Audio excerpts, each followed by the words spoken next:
এটি সুন্দরবনের নতুন একটি পর্যটন কেন্দ্র, শরণখোলা রেঞ্জের আলিবান্ধা। জায়গাটি পর্যটন কেন্দ্র হিসেবে বন বিভাগ নতুনভাবে ঘোষণা দিয়েছে এবং মোটামুটি নানা কিছু প্রস্তুত করেছে পর্যটকদের জন্য। এখানে যে আসার সেই কিভাবে আসবেন পর্যটকরা, দর্শনার্থীরা, সেটি একটু বলি।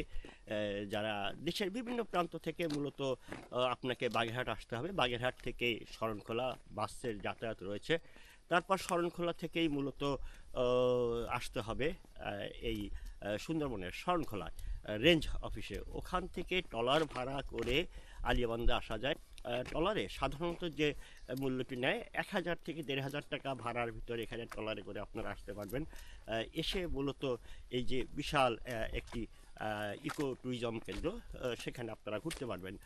আলিবান্ধার যে বৈশিষ্ট্য হচ্ছে এটি একেবারেই নতুন ইকো ট্যুরিজম কেন্দ্র এবং নতুন বোধহয় নতুন সে কারণে হয়তো অনেকেই এর নামটি বা এর প্রচারটা সেভাবে এখন পর্যন্ত আসে নাই।